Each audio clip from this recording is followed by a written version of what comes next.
My dog came home and all he does is stare now. I had lost my dog for weeks ago. I put up posters with my phone number all over town, checked every animal shelter, and called anyone who might have seen him. Max was microchipped, and his collar had my address on it.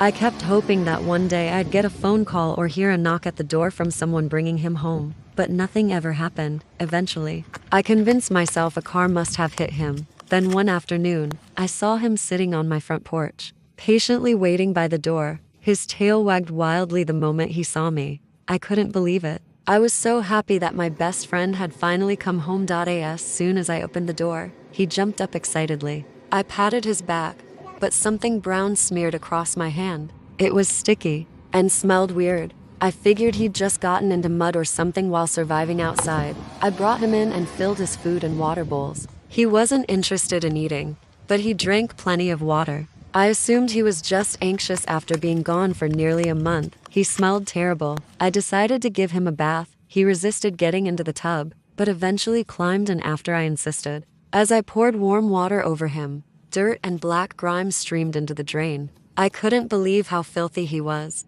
I shampooed him 4 or 5 times before it even started making a difference. It looked like he'd never been bathed a day in his life. Once I dried him off, he licked my face. His tongue felt different. It was much rougher than I remembered, almost like a cat's. Afterward, he jumped onto my bed and waited for me. Not yet, buddy. I laughed. He let out a soft whine. I reheated some leftover Chinese food and tossed him a shrimp. He simply sniffed it. What's wrong, Max? He whimpered again and looked back toward the bedroom. I shrugged, threw the shrimp away, and finished eating. When I was done, I let him outside into the fenced backyard to use the bathroom. I'd filled the hole he'd dug under the fence with a cinder block, so I felt confident he couldn't escape again. A few minutes later, I opened the door. He was already lying on the back porch, silently waiting to be let inside. I assumed he'd finished and was ready for bed. He jumped excitedly onto my mattress while I brushed my teeth. After climbing in beside him, I scratched behind his ears. "You better never run off on me again," I said.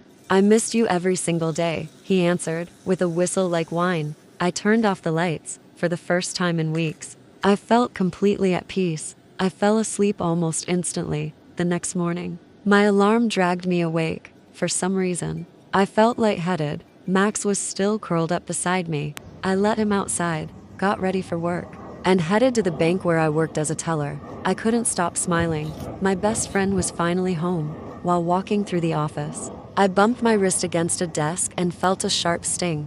I rolled up my sleeve. 3 tiny puncture marks stared back at me. They looked almost like needle marks positioned directly over a vein. I guess maybe a spider had bitten me while I slept. After work, I stopped for a burger and ordered an extra serving of fries for Max. He had never turned down French fries before. When I got home, he greeted me by running excited circles around my legs. I smiled. I let him outside, then back in before sitting down to eat. As I ate my burger, he sat across from me, staring. I tossed him a fry. He sniffed it and looked back at me.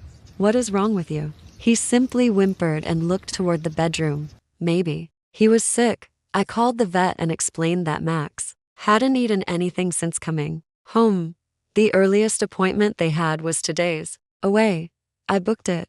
He was still drinking water, so I convinced myself he'd be okay until then. That night, Max was already waiting on the bed when I walked into the bedroom. I rubbed his head. "I'm sorry, buddy. Just hang in there another couple days." He barked once happily, before curling up beside me. I fell asleep almost immediately. The next morning, I woke up even more lightheaded and dizzier than before. Breakfast helped, but not much. Tea work. Several coworkers commented on how pale I looked. "I think a spider bite got infected," I told them. One of them frowned. "You've got another one on your neck." I hurried into the restroom. There it was, another set of 3 tiny puncture wounds, exactly like the ones on my wrist. I decided I'd wash all my bedding when I got home. Whatever spider was hiding in my room was going to die. After work, I grabbed fried chicken and mashed potatoes for dinner. As always, I let Max outside before eating. He sat quietly across the room, staring at me. His eyes looked focused on me. I could have sworn they'd never been that yellow before. Normally, he'd be begging for chicken. Now he didn't even react. His food bowl was still completely full. When I finished eating, I walked over and scratched behind his ears. Come on, buddy. What's wrong? He whimpered softly and looked toward the bedroom. As I rubbed his side, my fingers caught on something hard beneath his fur. A tick, I thought. I grabbed it and pulled. Instead of a tick, a clump of fur tore away. Max yelped in pain and bolted out of the room. My heart dropped. I immediately called the vet again, explaining that something was seriously wrong. Luckily, they'd just had a cancellation. I could bring him in first thing tomorrow morning. After hanging up, I searched the entire house. Max? Nothing. I felt awful. Accidentally ripping out a chunk of his fur had to hurt. After a few minutes, my phone started to ring. Caller ID showed the veterinary clinic. I answered. Hello? The veterinarian sounded hesitant. Your appointment. Is it for your dog, Max? Yeah. I said. There was a long silence. Then he spoke. I'm sorry, but someone just brought in a deceased dog that was found along the highway. Someone had skinned it. My stomach tightened. We scanned the microchip. Another pause. The vet said it belongs to Max. I couldn't breathe.